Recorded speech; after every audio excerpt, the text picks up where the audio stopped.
মোটা ফ্রেমের চশমার আড়ালে থাকা চোখ দুটো ভালো আছে তো?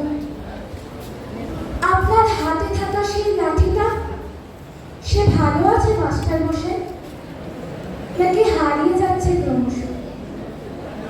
সকালের প্রেয়ার লাইন থেকে শুরু হতো আপনাদের কথা। লাইন করে দাঁড়াও, লাইনে দাঁড়িয়ে কেউ কোনো কথা বলবে না। হাতের নখ কাটা নেই কেন? ভাইয়ের জুতো নোংরা কেন? পরিষ্কার ড্রেস পরে তবে স্কুলে আসবে। তারপর শুরু হতো বাংলা, ইতিহাস, ভূগোল, অঙ্ক, বিজ্ঞান, পড়া পড়া আর পড়া। পড়াতে পড়াতে কখনো আপনি এসে গিয়েছেন, কখনো বা ভাবছিলেন চুপ করে থাকা, লুকিয়ে থাকা কিংবা পিছিয়ে পড়া সেই সব ছাত্রগুলোর কথা। সস্নেহে পিঠে রেখেছেন হাত আর বলেছেন, পড়াশোনার মতো বন্ধু হয় না রে, এই বন্ধু কখনো ছেড়ে যায়।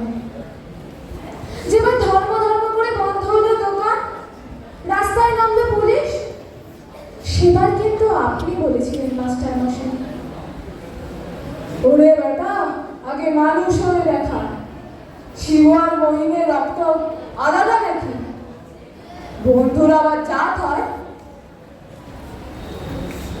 মাসের পর মাস, বছরের পর বছর, যুগের পর যুগ আপনি খালি পড়িয়েছেন আর বুঝিয়েছেন।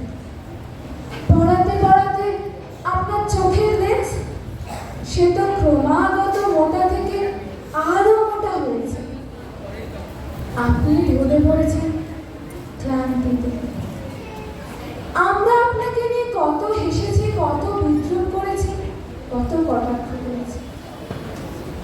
দেখতে দেখতে আমরা সবাই কখন জানি বড় হয়ে গেল। আপনার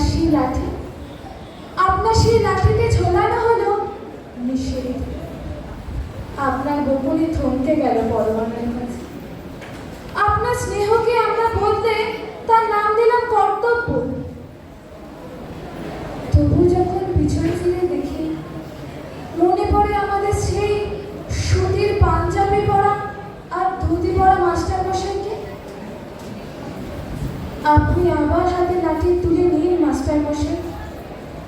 আমাদের পরবর্তী প্রজন্মকে যে প্রথমেই মানুষ বানাতে হবে। নমস্কার।